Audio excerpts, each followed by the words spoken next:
Bienvenidos, bienvenidos una vez más al estudio del Santuario Terrenal, parte 4. Hoy vamos a ver algo también muy interesante acerca de este estudio, el trabajo en el lugar santo del santuario propiamente dicho.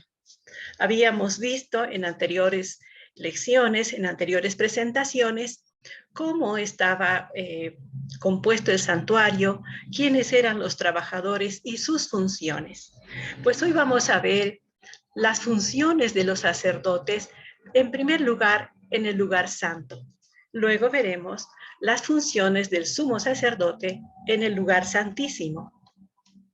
Vamos a recordar unas citas muy importantes que nosotros tenemos que cada vez que leamos entender mejor. En el conflicto de los siglos, en la página 542, párrafo 2, leemos: el pueblo de Dios debería comprender claramente el asunto del santuario y del juicio investigador.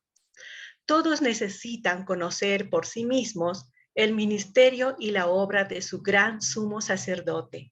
De otro modo, les será imposible ejercitar la fe tan esencial en nuestros tiempos o desempeñar el puesto al que Dios los llama. Cuando dice que de otro modo nos será imposible ejercer nuestra fe en un Salvador, es porque precisamente este asunto del santuario tiene que ver con el plan de salvación. Continuamos leyendo. Cada cual tiene un alma que salvar o que perder. Todos tienen una causa pendiente ante el tribunal de Dios. Cada cual deberá encontrarse cara a cara con el gran juez. Cuán importante es, pues, que cada uno contemple a menudo de antemano la solemne escena del juicio en sesión, cuando serán abiertos los libros, cuando con Daniel cada cual tendrá que estar en pie al fin de los días. En el libro Patriarcas y Profetas, página 383, párrafo 2, leemos: el solemne servicio del santuario representaba las grandes verdades que habían de ser reveladas a través de las siguientes generaciones. La nube de incienso que ascendía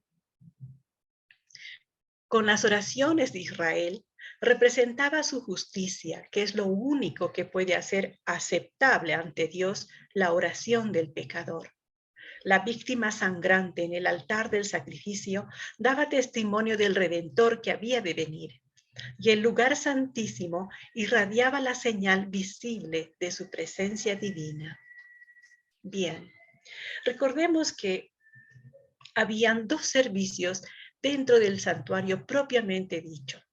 Estos servicios estaban compuestos por ritos simbólicos. Esos servicios eran el servicio diario que se hacía cada día y el servicio anual o día de juicio que se hacía cada año.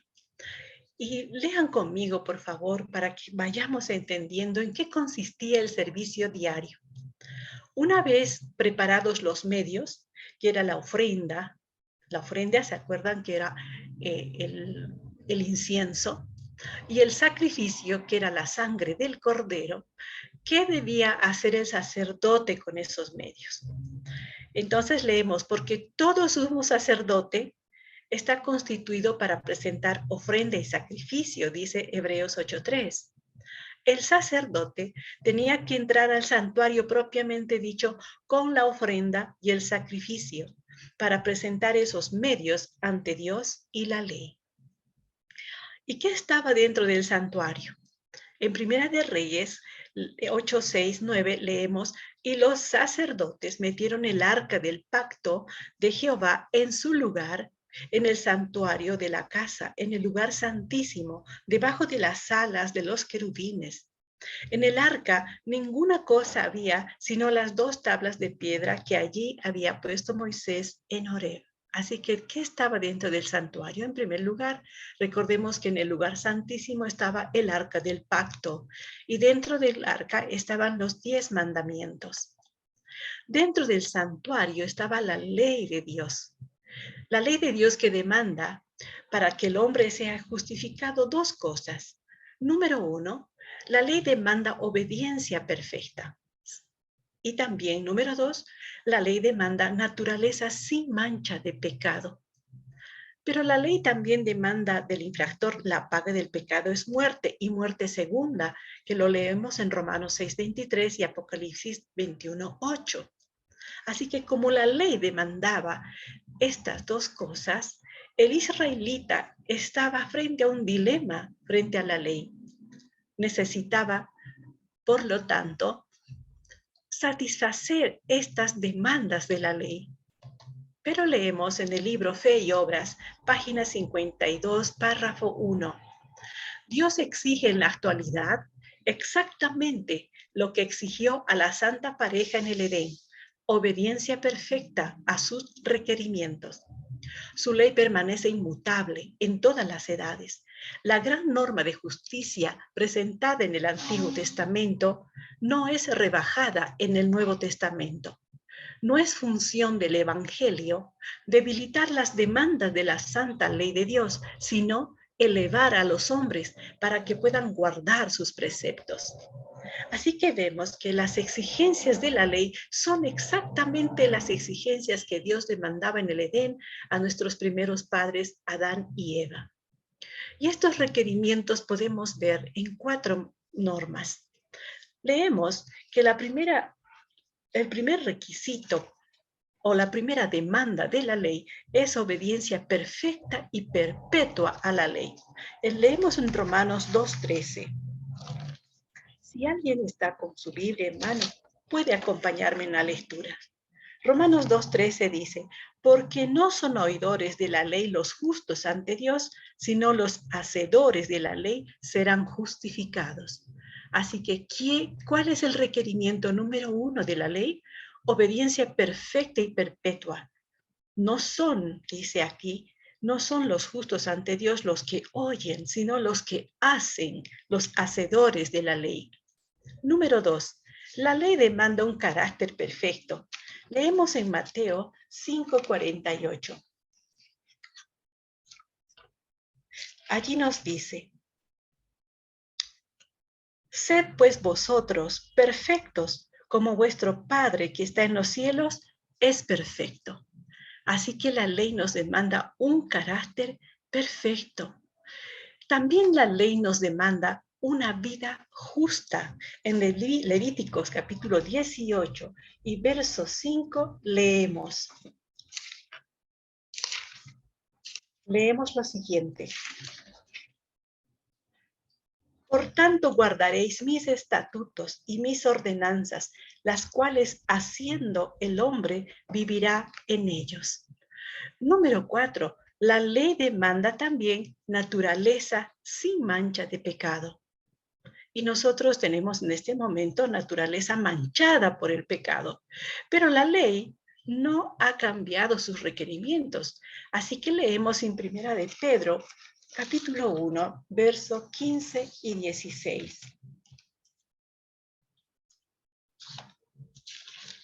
Nos dice lo siguiente.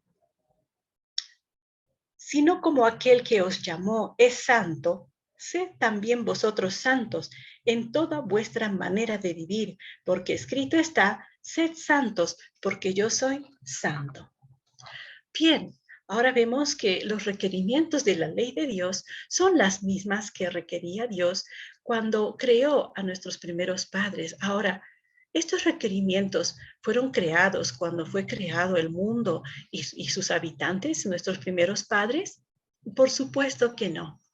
Sabemos que el gobierno teocrático que Dios guía, dirige, ¿no es cierto?, es en base con un fundamento sólido en sus requerimientos de la ley de Dios.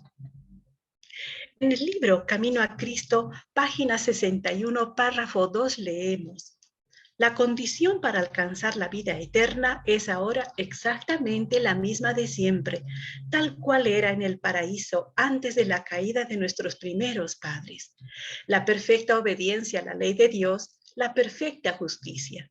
Si la vida eterna se concediera con alguna condición inferior a esta, peligraría la felicidad de todo el universo. Se le abriría la puerta al pecado con todo su séquito de dolor y miseria para siempre. Y en el libro Deseado de todas las gentes, página 710, en la última parte leemos: la ley requiere justicia, una vida justa, un carácter perfecto, y eso no lo tenía el hombre para darlo. No puede satisfacer los requerimientos de la santa ley de Dios.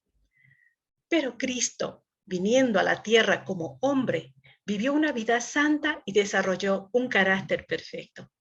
Ofrece estos como don gratuito a todos los que quieran recibirlos. Su vida reemplaza la vida de los hombres. Así tienen remisión de los pecados pasados por la paciencia de Dios, y más que esto, Cristo imparte a los hombres atributos de Dios, edifica el carácter humano a la semejanza del carácter divino y produce una hermosa obra espiritualmente fuerte y bella. Así, la misma justicia de la ley se cumple en el que cree en Cristo, pues Dios puede ser justo y el que justifica al que es de la fe de Jesús. Bien, así que vemos que la condición para alcanzar la vida eterna es exactamente la misma de siempre, tal cual era en el paraíso, dice, antes de la caída de nuestros primeros padres.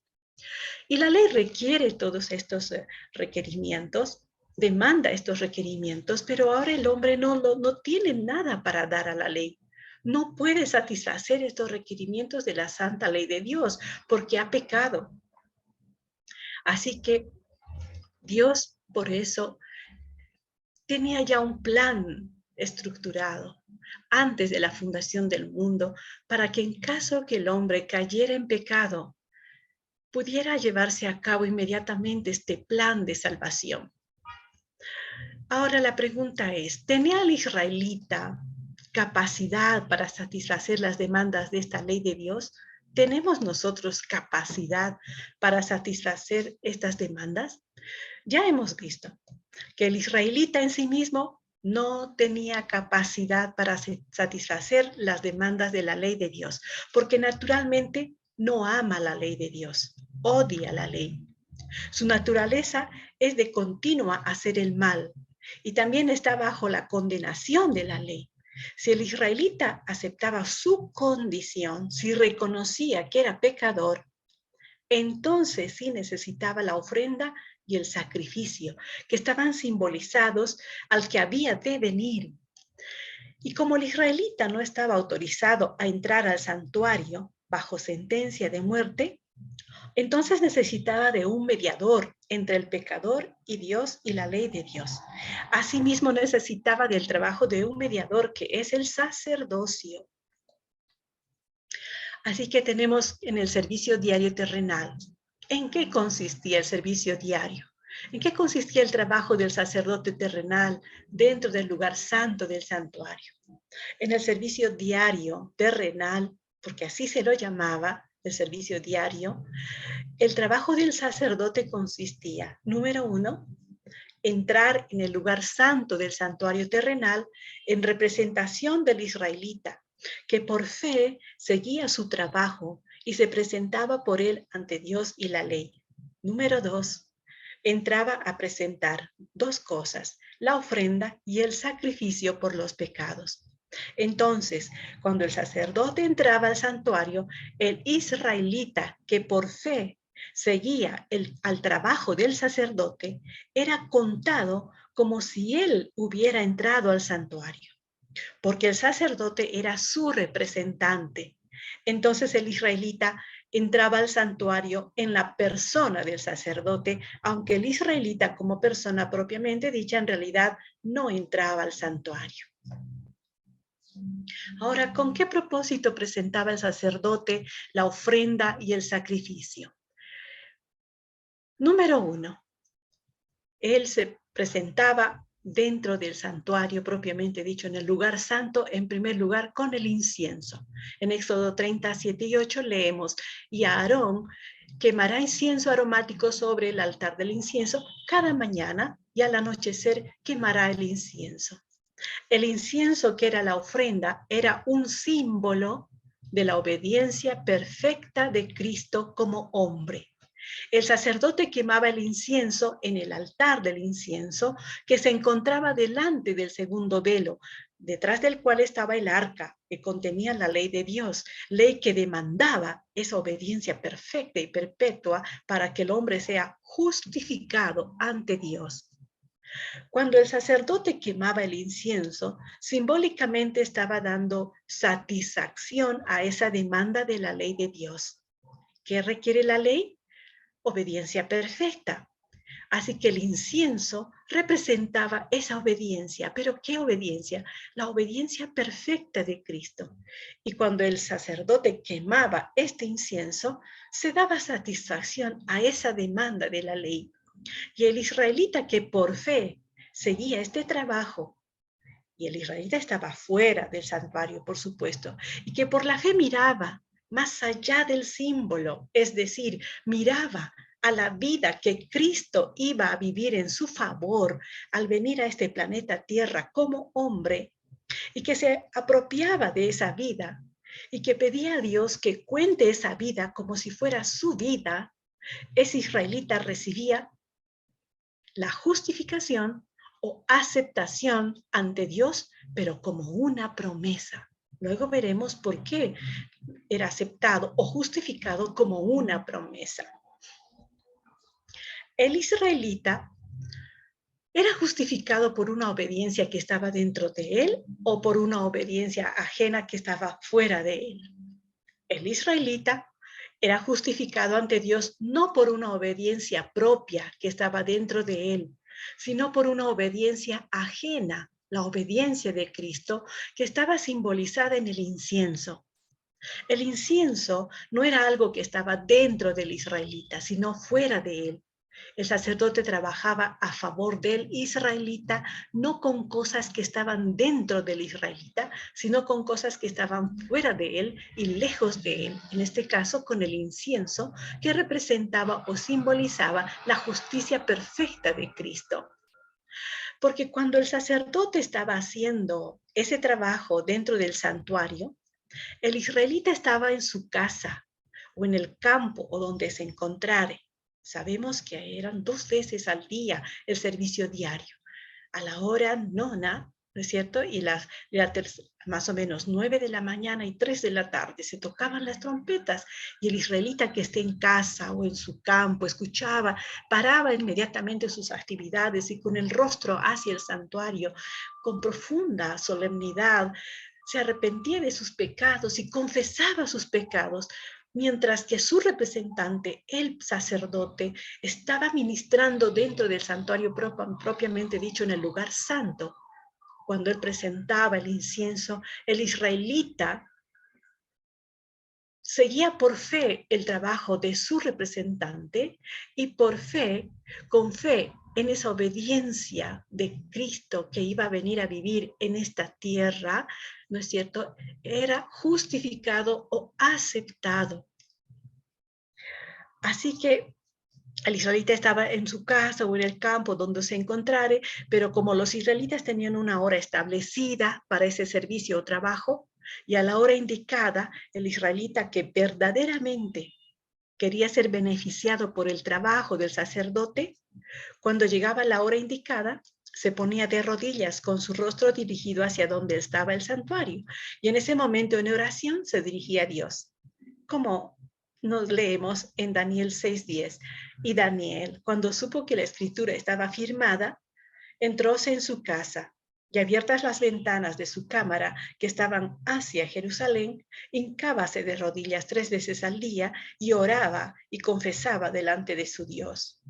Y Dios dice, con incienso agradable os aceptaré. Éxodo 20:41.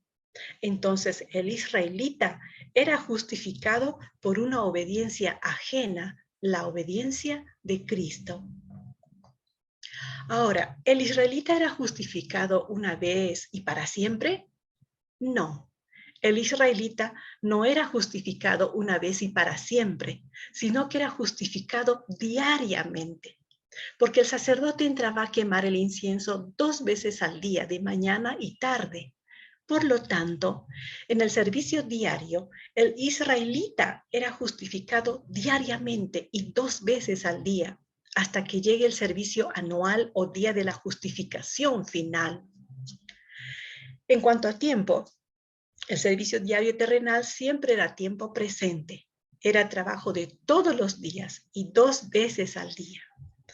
El trabajo que el sacerdote terrenal entraba a realizar dentro del lugar santo del santuario terrenal diariamente solo era una representación del trabajo que Cristo empezó en el lugar santo del santuario celestial, 10 días después de haberse ido de este planeta Tierra al cielo de donde había venido.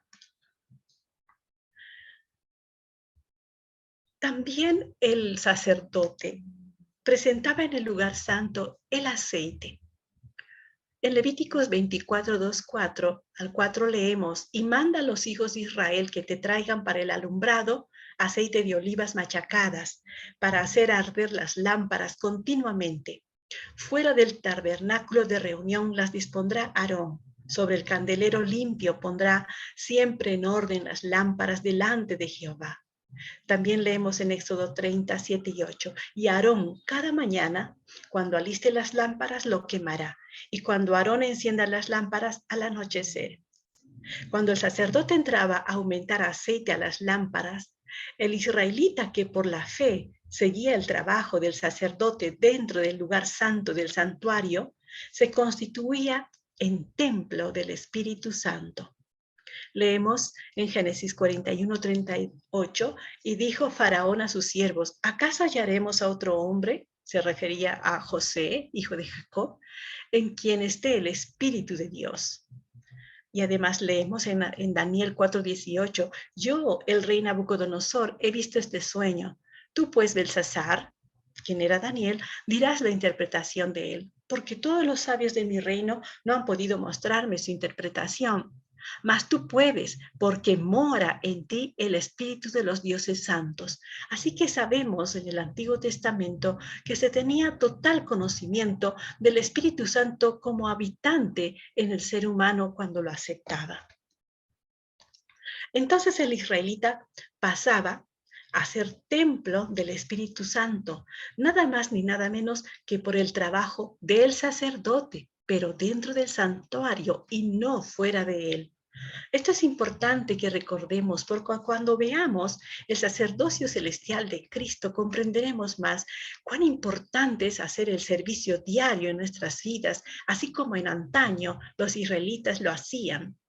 Porque el Espíritu Santo, dice, nada más ni nada menos era recibido por el trabajo del sacerdote.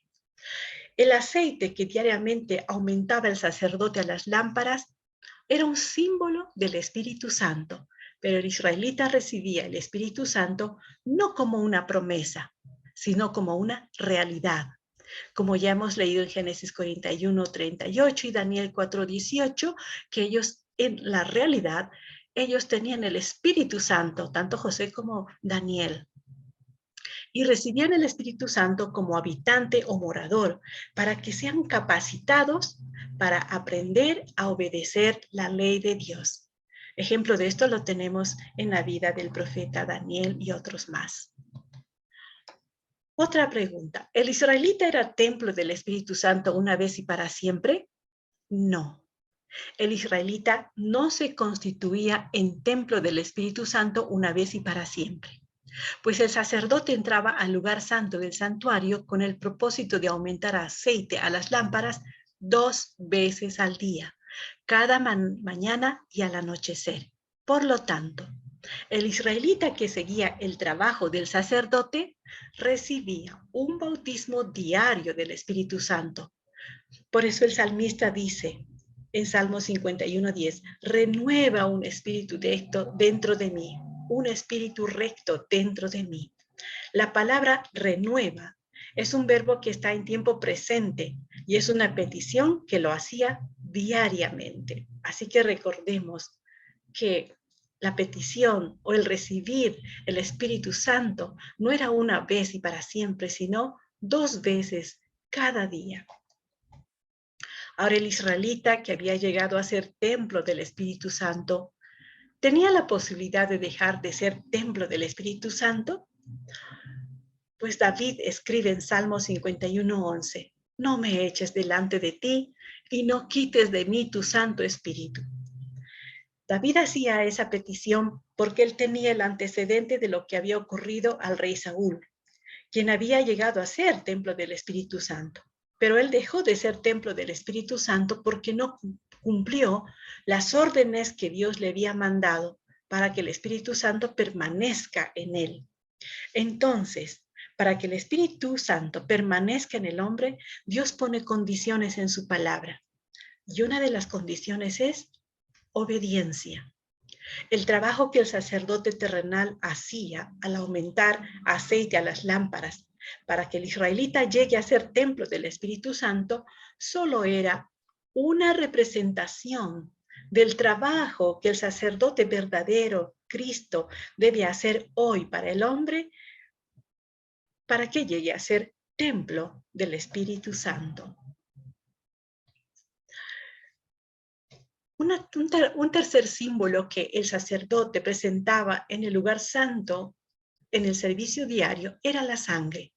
En Levíticos 4, 16, 17 leemos, y el sacerdote ungido meterá de la sangre del becerro en el tabernáculo de reunión, y mojará el sacerdote su dedo en la misma sangre, y rociará 7 veces delante de Jehová hacia el velo. ¿A qué velo se refiere?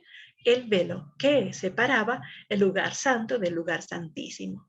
La sangre es el sacrificio y era un símbolo de la sangre de Cristo. Recordemos que el sacerdote entraba a rociar la sangre en el segundo velo, detrás del cual estaba el arca que contenía la ley. Y esa ley demandaba la muerte, que es muerte del infractor, porque leemos, el alma que pecare, esa morirá. Y es una muerte segunda. No es la muerte natural que todos vamos a tener, sino la muerte eterna. Así que de esa muerte eterna, el pecador tenía que ser librado. Pero ¿cómo? Con el perdón de pecados. Leemos que no hay perdón de pecados sin sangre. Cuando el sacerdote rociaba la sangre en el velo, simbólicamente, estaba dando satisfacción a esa demanda de la ley de Dios. La paga del pecado es la muerte. Y el israelita que por fe seguía ese trabajo del sacerdote y que por la fe miraba más allá del símbolo, es decir, miraba a Cristo muriendo en la cruz para derramar sangre al venir a este planeta Tierra como hombre, y que por la fe se apropiaba de la sangre de Cristo como la evidencia de que Cristo iba a morir su muerte, y pedía a Dios que acepte su sangre como su muerte, entonces ese israelita recibía el perdón de su pecado. Así hará el sacerdote expiación por ellos y obtendrán perdón. Leemos en Levíticos 4:20. Así que era muy importante también este símbolo, la sangre, porque la ley demanda la muerte del transgresor y solamente se tenía que satisfacer esta demanda con sangre. Entonces el israelita era perdonado, no por una muerte que él iba a experimentar, sino por una muerte ajena, la muerte de Cristo, ni por una sangre que él iba a derramar, sino por una sangre ajena, la sangre de Cristo. Pero el perdón que se le otorgaba al israelita era un perdón en promesa, no en realidad, porque el sacerdote terrenal entraba al lugar santo del santuario terrenal con sangre de corderos, de machos cabríos, toros, etc. Y la ley de Dios no demanda sangre de animales, sino la vida del infractor. Y también es importante comprender que dentro del santuario el pecado era perdonado, aunque sea como una promesa. Así que hay dos cosas que recibía el israelita en promesa: la aceptación o justificación y el perdón. Ahora, el israelita, a más de seguir por la fe el trabajo del sacerdote dentro del santuario, ¿qué otra cosa tenía que hacer? Leemos. Y Daniel, cuando supo que la escritura estaba firmada, entróse en su casa, y abiertas las ventanas de su cámara que estaban hacia Jerusalén, hincábase de rodillas 3 veces al día y confesaba delante de su Dios. Aún estaba hablando, llorando y confesando mi pecado, dice Daniel 9:20.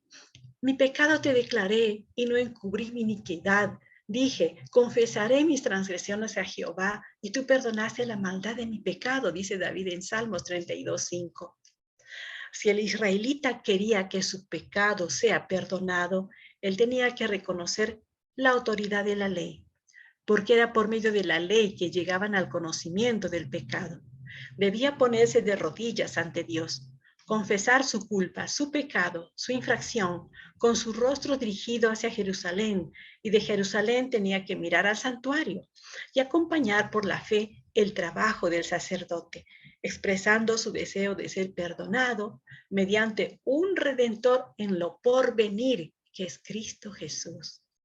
Así que estos símbolos que apuntaban a Cristo tenían que estar en la mente del israelita, porque ellos recibían en promesa la justificación o aceptación de una obediencia ajena, la obediencia perfecta de Cristo en lo porvenir. Recibían el perdón por una sangre ajena, una muerte que ellos no iban a experimentar, sino que lo experimentaría Cristo en lo porvenir, cuando Cristo moría en la cruz del Calvario. Ahora, ¿quién debían confesar su pecado el israelita?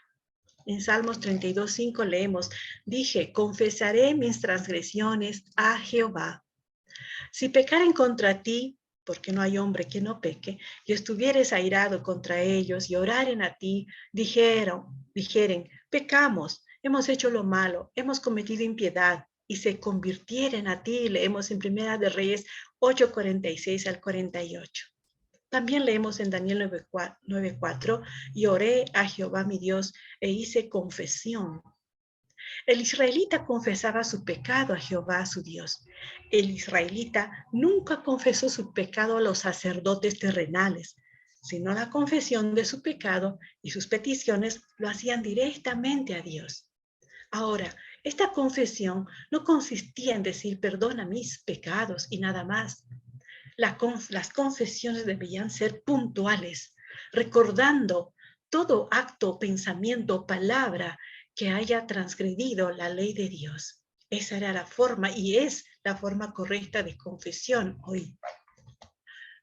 Ahora, ¿quién les otorgaba el perdón de sus pecados? En Daniel 9:9 leemos, de Jehová nuestro Dios es el tener misericordia y el perdonar. En Primera de Reyes 8:49 dice, tú oirás en los cielos, en el lugar de tu morada, su oración y su súplica, y les harás justicia, y perdonarás a tu pueblo que había pecado contra ti. En Joel 2:18 leemos, y Jehová, solícito por su tierra, perdonará a su pueblo. El que otorgaba el perdón de pecados era Jehová su Dios. Y en el ritual simbólico que estamos viendo, los sacerdotes terrenales entraban a presentar la sangre de los animales como símbolo de la sangre de Cristo. Pero ellos nunca otorgaron el perdón de pecados a ningún israelita. El otorgar el perdón de pecados y el escuchar las peticiones del pueblo siempre fue una prerrogativa de Dios y no de los sacerdotes terrenales según el orden de Aarón, porque ellos no fueron llamados por Dios para otorgar el perdón de pecados a los israelitas, sino para enseñar al pueblo. Ahora, ¿quién apuntaba el ritual y de quién debían pedir el perdón de pecados? Pues a Cristo y de Dios.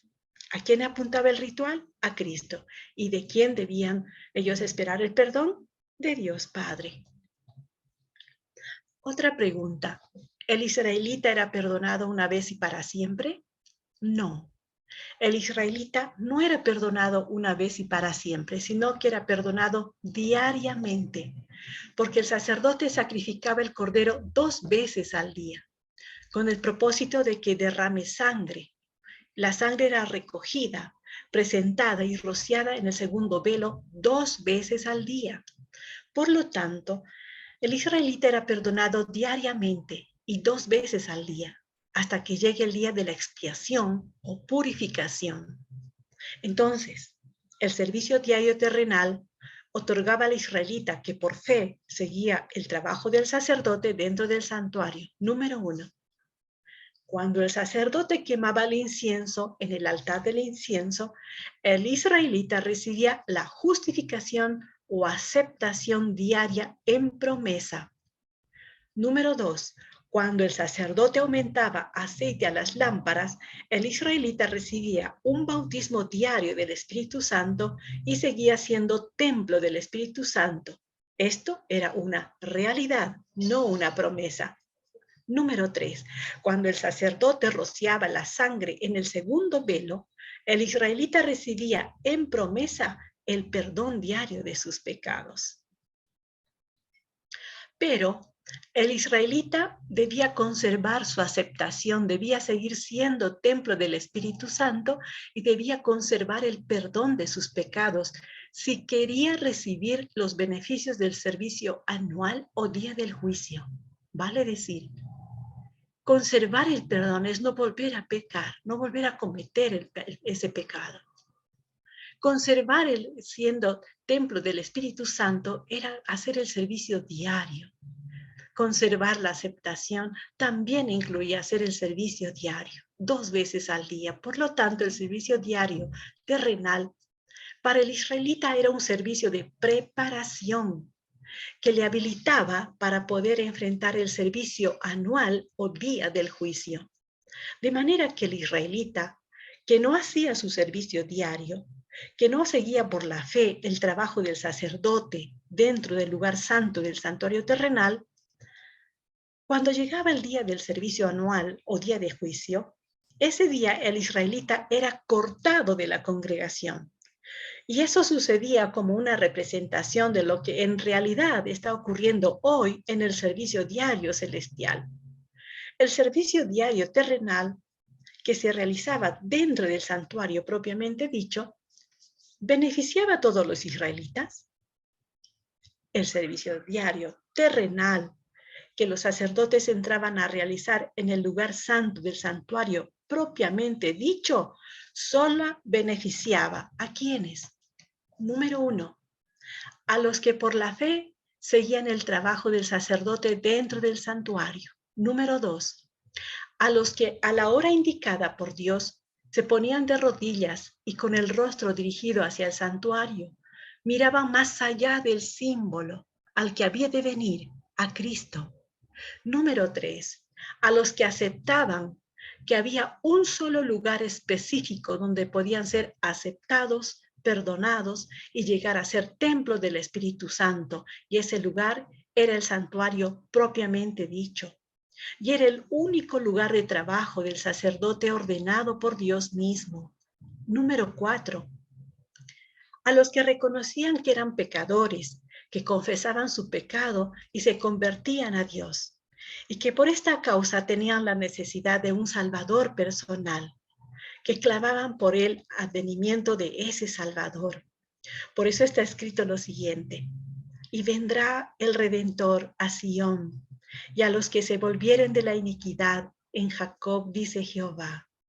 Las reliquias, que quiere decir remanente, se convertirán, las reliquias de Jacob, al Dios fuerte. Porque si tu pueblo, oh Israel, fuere como las arenas de la mar, las reliquias, el remanente de él, se convertirán.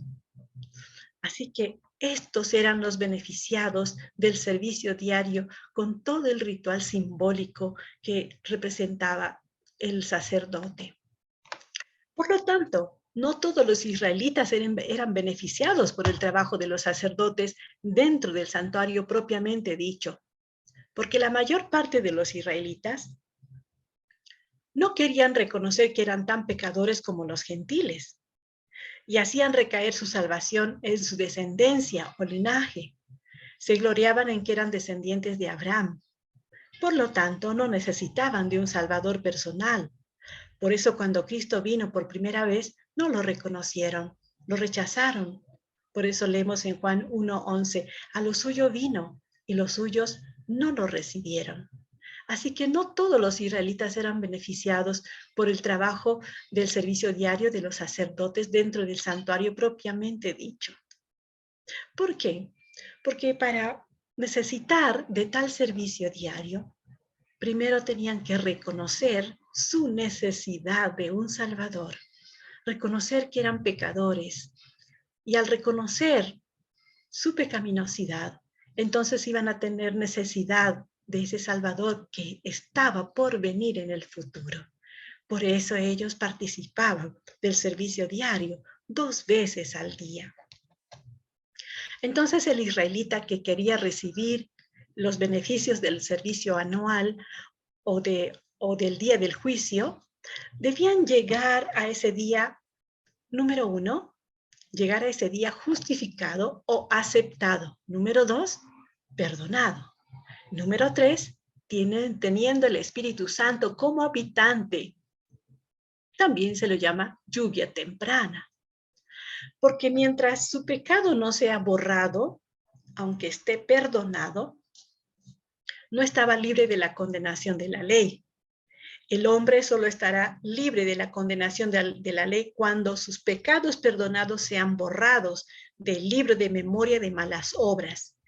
Y esto no es trabajo del servicio diario, ni trabajo del sacerdote, sino trabajo del sumo sacerdote y del servicio anual. Así que para llegar a ese día de juicio, que lo conocemos como día de purificación del santuario, día de Yom Kippur, ¿no es cierto? El israelita tenía que llegar a ese día justificado, perdonado, Espíritu Santo habitante, como lluvia temprana.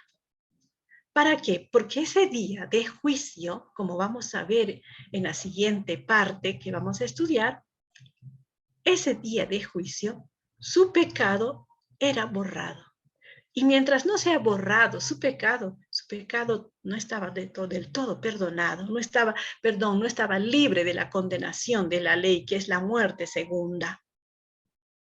Así que para llegar a ese día, era necesario participar del servicio diario 2 veces al día. En realidad, el servicio diario era la preparación para ese día de juicio que anualmente se realizaba. Y para que el israelita permanezca aceptado, perdonado, seguir siendo templo del Espíritu Santo, debía seguir confiando desde el principio hasta el fin. ¿En qué? Número 1, debía confiar en la justicia de Cristo, simbolizada en el incienso. Número 2, debía confiar en la sangre de Cristo, simbolizada en la sangre derramada del Cordero. Número 3, debía confiar en el trabajo del sacerdote terrenal, que solo hacía una representación del trabajo del verdadero sacerdote celestial, que es Cristo. Número 4, debía aceptar la verdad de que solo había un lugar donde era aceptado, perdonado, y ese lugar es el santuario propiamente dicho, que fuera de ese lugar no hay aceptación ni perdón. Pero no solo el israelita tenía que aprender a confiar en la justicia de Cristo, su sangre, en el sacerdocio y en el lugar santuario celestial, sino también el sacerdote terrenal debía hacerlo también, lo mismo. Él también era pecador. Si el sacerdote ungido pecare según el pecado del pueblo, ofrecerá a Jehová por su pecado que habrá cometido un becerro sin defecto para expiación. Leemos en Levíticos 4:3. Por lo tanto, como el sacerdote terrenal, por ser pecador, no podía presentarse en sacrificio propio por su pecado, ni oír el pecado del pueblo, él también tenía necesidad de un sustituto. ¿Para qué? Porque la paga del pecado es muerte, para que no caiga sobre él esa paga, esa condenación, sino sobre el sustituto, que en el caso del sacerdote era el becerro, que también era un símbolo de Cristo. Por lo tanto, asimismo el sacerdote terrenal, si quería que su pecado sea perdonado, tenía que ejercitar fe en un redentor en lo porvenir, Cristo Jesús, que era la muerte de Cristo, su sangre, lo que en realidad le iba a conceder el perdón de sus pecados confesados y no la sangre de becerros ni de machos cabríos. Debía creer que la muerte de Cristo y su sangre es el verdadero sacrificio. Asimismo, el sacerdote terrenal naturalmente tampoco tenía capacidad para amar. y también su naturaleza era pecaminosa. Oír esta razón tampoco podía satisfacer la demanda de obediencia perfecta de la ley de Dios, que Dios demanda para que el hombre sea justificado, por lo que también necesitaba la justicia u obediencia de Cristo, que estaba simbolizada en el incienso que el sacerdote entraba a quemar dentro del santuario. Entonces también el sacerdote terrenal tenía que creer que era la vida de obediencia de Cristo como hombre, una obediencia ajena, lo que iba a darle la aceptación o justificación ante Dios Padre, que la justicia de Cristo era su verdadera ofrenda. También el sacerdote terrenal debía aceptar que por causa de su pecado, también estaba separado de Dios. Por esta causa, no tenía acceso directo a Dios. Por lo tanto, él mismo necesitaba un mediador para poder acercarse ante Dios. Necesitaba el trabajo del verdadero sacerdote celestial, Cristo. Necesitaba aceptar la verdad de que solo podía acercarse ante Dios, como dice Hebreos, mediante Él, por Él. Asimismo, debía aceptar que es el trabajo de Cristo como sacerdote lo que le iba a dar la aceptación, el perdón y el Espíritu Santo como habitante. El sacerdote terrenal también debía aceptar la verdad que el santuario terrenal solo era una representación del santuario celestial. Y así como para él el santuario terrenal era su lugar de trabajo, y él entraba al santuario terrenal para trabajar a favor del pueblo, así también el santuario celestial es el lugar de trabajo del verdadero sacerdote celestial, asimismo el sacerdote celestial. Después de su resurrección, ha entrado al santuario este sacerdote celestial para trabajar a favor de él en el santuario celestial, donde en realidad el sacerdote terrenal creería o cree que sería aceptado, perdonado y recibir el Espíritu Santo como habitante. Por lo tanto, también el sacerdote terrenal debía ejercer la fe en la existencia del santuario verdadero, que es el santuario celestial, que no era visible para sus ojos físicos, porque no está aquí en la tierra, sino en el cielo. Pero viendo al visible, que era el santuario terrenal, debía por la fe mirar al invisible, el santuario celestial. Ahora, ¿por qué mientras estaba en vigencia el ritual simbólico, la aceptación, el perdón, solo eran una promesa? El sacerdote terrenal entraba a trabajar al lugar santo del santuario terrenal con incienso, que era la ofrenda. Incienso que simbolizaba la obediencia o justicia de Cristo, que es una obediencia ajena. El sacerdote entraba a presentar ante Dios y la ley una obediencia ajena en símbolos. Y él no entraba con su propia obediencia, pues él mismo no tenía obediencia. Entonces él presentaba una obediencia ajena en símbolos. Cuando el sacerdote quemaba el incienso en el altar del incienso, el israelita que por fe seguía este trabajo era aceptado o justificado en promesa por una obediencia ajena en símbolos. Era una promesa porque, número uno, en ese tiempo Cristo aún no había venido y la obediencia de Cristo aún no estaba vivida.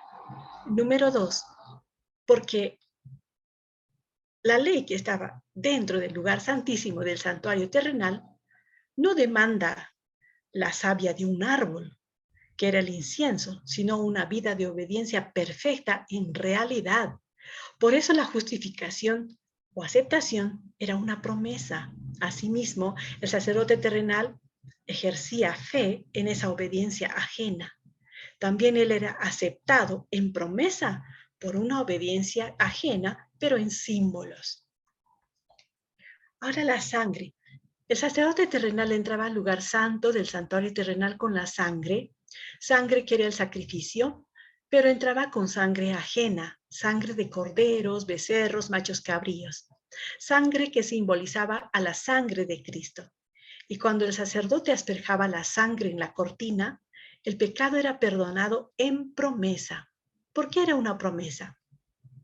Número uno, porque en ese tiempo Cristo aún no había venido y todavía no se había presentado en sacrificio. Número 2, porque la ley que estaba en el lugar santísimo del santuario terrenal no demandaba sangre de corderos, becerros ni machos cabríos, sino la vida del infractor. Y solo la sangre de Cristo puede dar satisfacción a la demanda de la ley, que es la paga del pecado es muerte. Número 3, también el perdón era una promesa porque Cristo, a más de presentarse en sacrificio, era necesario que resucite para llegar a ser sumo sacerdote. Y en ese tiempo Cristo aún no había venido como hombre a este mundo.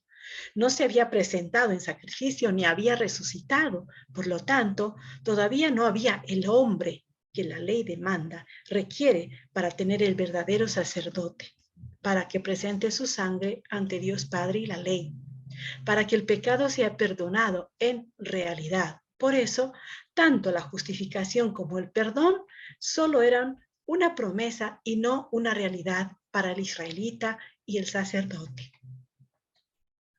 Si el sacerdote terrenal quería que su pecado sea perdonado en realidad, debía mirar por la fe en el sacrificio de los corderos, becerros, machos cabríos, el sacrificio del verdadero Cordero de Dios.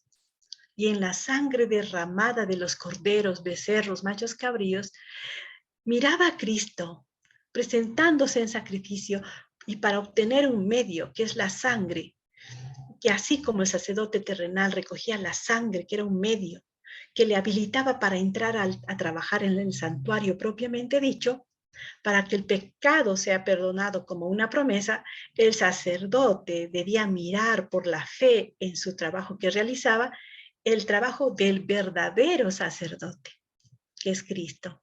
Así también Cristo, en virtud de su propia sangre y después de su resurrección, él iba a entrar al santuario celestial para presentar su sangre ante Dios Padre y la ley de Dios, para que el pecado sea perdonado en realidad. El sacerdote terrenal debía creer que que el trabajo de Cristo presentando su sangre, lo que en realidad iba a otorgarle era el perdón de su pecado. Así que todo esto era hecho por fe. Tanto el israelita como el sacerdote miraban al verdadero sacrificio, Cristo Jesús presentándose en una cruz, muriendo en una cruz. Por fe, ellos confiaban en una vida de obediencia perfecta que iba a vivir Cristo cuando iba a venir a esta tierra. ¿Por qué en promesa? Porque todavía Cristo no había venido. Cuando Cristo vino a esta tierra, vivió una vida perfecta de obediencia. Y también satisfizo la demanda de la ley, que es la sangre del pecador muriendo en una cruz. Pero para que esto sea una realidad, Cristo tenía que resucitar, ir al cielo, entrar al santuario celestial como sumo sacerdote y ahora presentar su propia sangre y su justicia perfecta, que es obediencia perfecta, que era simbolizado por el incienso y la sangre, para que el israelita que había sido perdonado, que había sido justificado o aceptado en promesa, entonces cuando Cristo empezara su ministerio sacerdotal celestial, el israelita que por fe había seguido el trabajo de su mediador, ahora ellos en la realidad, aunque ya habían muerto, eran justificados y perdonados. Así también Cristo, en virtud de su propia sangre, después de su resurrección, iba a entrar al santuario celestial para presentar su sangre ante Dios y la ley de Dios, para que el pecado sea perdonado en la realidad. El sacerdote terrenal debía creer ese trabajo de Cristo, presentando su sangre y lo que en realidad le iba a otorgar el perdón de su pecado.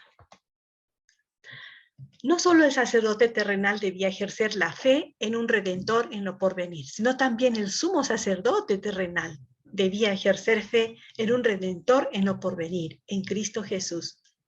El sumo sacerdote terrenal debía creer que la vida de obediencia de Cristo lo que iba a darle la justificación y llegar a ser templo del Espíritu Santo, y que la sangre de Cristo le iba a dar el perdón de su pecado confesado. Asimismo, tanto el sacerdote como el sumo sacerdote terrenal debían llegar al día 10 del mes séptimo aceptados y perdonados, para que sus pecados sean borrados en el día del juicio. El servicio diario simbólico, los israelitas debían practicarlo hasta que la sombra se encuentre con la realidad que prefiguraba, y era mediante el servicio diario celestial. O sea, que cuando Cristo vino a este mundo, la realidad se encontró con la sombra, que eran las figuras o símbolos, o todo el ritual simbólico del santuario terrenal. Y cuando los dos se encontraron, entonces se iba a hacer realidad el perdón y la aceptación del israelita, que desde años atrás había seguido por fe el trabajo de su mediador. Así como el santuario terrenal llegó a su fin, cuando Cristo dijo, consumado es, en la cruz, también llegó a su fin el servicio diario terrenal, llegó a su fin también el trabajo del sacerdote terrenal. Con la muerte de Cristo y después de su resurrección, el ministerio sacerdotal fue trasladado al templo celestial, y allí se dio inicio al servicio diario celestial. ¡Qué maravilloso! ¡Qué plan maravilloso de salvación! ¡Cuán claro! Tan prefigurado, y luego la sombra encontrándose con la realidad. Y ahora Cristo, después de su resurrección, sube al cielo para empezar el verdadero sacerdocio celestial en el verdadero santuario celestial.